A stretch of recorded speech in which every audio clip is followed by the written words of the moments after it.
Good morning. I'm Maureen Fellows, as Sam mentioned, and I'm a village trustee. And one of my responsibilities as trustee is overseeing the boat launch at Lakeside Park.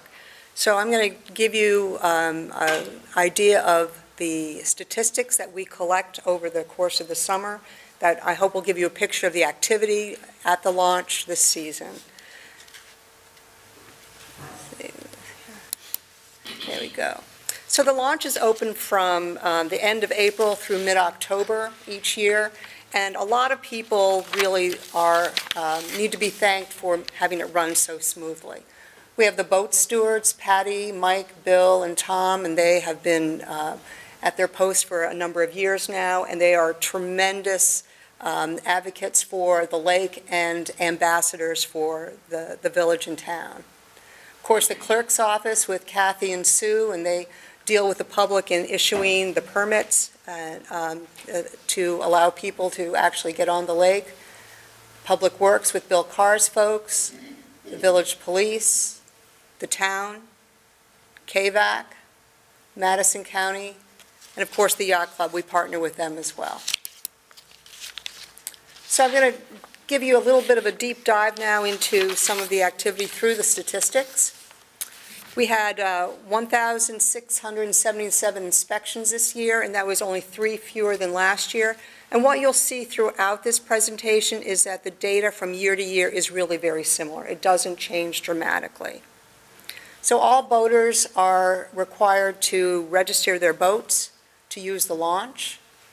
There were 383 resident passes that were issued, and those are free, and those are for village and town residents. There were 203 non-resident passes that were issued, and there's a cost associated with those, $75 for the entire season, and then $40 for the half of the season, essentially. And then there are also daily passes that are available for folks. So I want to just make it clear that these statistics that you'll see throughout this presentation will be on the website, so you can see them after we have our board meeting in December. So we issue passes, but who is really actually using the launch? And when you look at this, you see that the vast majority are really the non-residents. They were 62% this year. That's slightly down from the 66% usage last year from non-residents.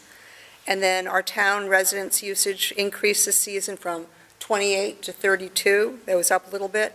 And the village usage remained the same. So where do these out-of-town visitors come from? And again, this is similar to last year. And this chart is showing the usage by non-residents, so this does not include town and village residents. So we see, and it's hard to read, I know, 26% from Syracuse. So that's a large number, that's consistent from year to year. 18% from Manlius. A little bit closer to home, 12% from Nelson. We get a full 7% regularly from Pennsylvania, 6% from Canastota, and for the first year that I'm aware of, we have a significant number coming from Bouckville. So once again, these are not necessarily individuals, these are numbers of launches and inspections for the boat launch. We also track the last body of water that these boats came from prior to launching in the lake, and you can see that the vast number of launches are from folks who launch their boat and haul it throughout the summer. So we have 1,389 throughout the summer. Oneida Lake had 70 launches. We had 27 new boats that were launched for the first time in Cazenovia Lake. 13 boats had previously been in Skaneateles Lake, 11 in Onondaga Lake, and 10 in Otisco. And this is just the most frequent bodies of water.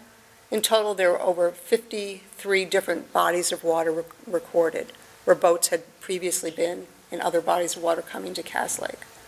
Also, we have boats from Canada and 5 states.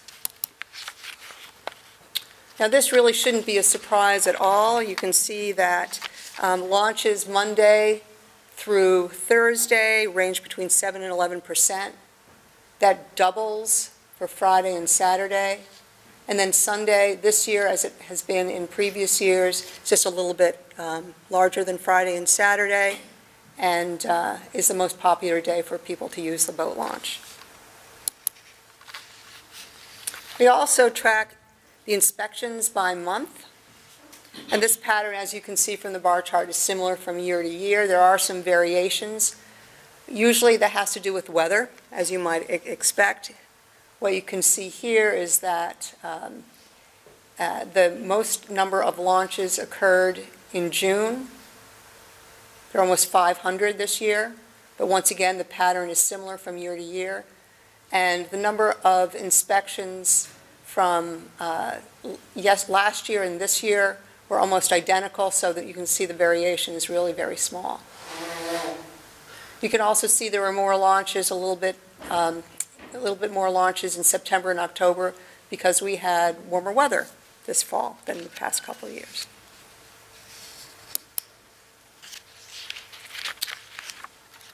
This year again, people reported the reason why they were coming to Cazenovia Lake was for fishing. And this is down slightly from last year. This year, 56% mentioned fishing as their primary reason for boating on the lake, and it was down from 59% last year.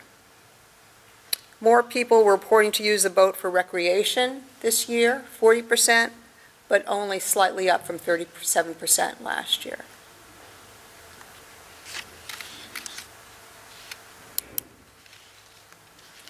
We keep track of the size of the horsepower of the boats that come through. And we had a big increase about 3 years ago where the number of 200-plus horsepower boats really jumped up, but it's been very consistent since then. Most of the motorboats are between 100 and 200 horsepower on the lake. And we've had a few percentage more of jet skis. You may have noticed that being launched on the lake this year.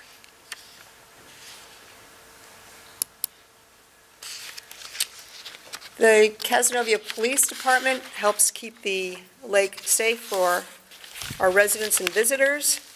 And we have data here through August.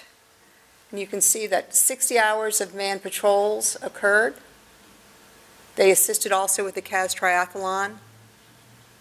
There were 2 complaints that were handled by the patrol on the lake. We had 1 patrol officer retire, so they are looking for to train other officers so they can replace that individual. And in May, there was a training session that was conducted with the Madison County Sheriff's Marine Patrol. And the village is always looking to partner with other municipalities and Willowbank to see how we can train the officers as well as provide training and education for residents. Are there any questions? Yes. Well, if you take your boat out of, say, Oneida Lake, and you want to put it back into another lake, I know the recommendation is to wash it, but how long are invasives or other plants viable on the boat? I must admit, I don't know the answer to that. How long will they live on the boat, and that you need to worry about it before putting it back into another body of water? Right. So it depends on the plant, obviously, and also the other kinds of hitchhikers like snails or other kinds of animals are really a little bit more of concern because they can, in fact, live a little bit longer than the plants themselves. But we at the launch, we hose down every boat as they leave the lake. So we are being good, literally good stewards for whatever body of lake, body of water those boats go to next. Inside and out? Just the outside. Just the outside. We hose them down.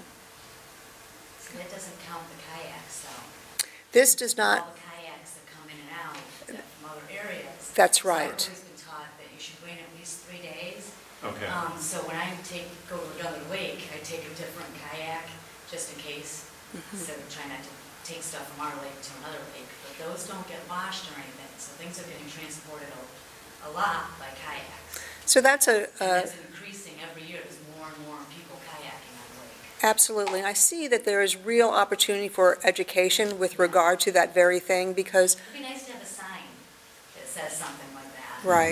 right, or just to inform or remind folks, even the stewards, where a number of folks are launching their kayaks from the launch, Yeah. not, they can contribute to that education, Yeah. but as you're saying, there are many other locations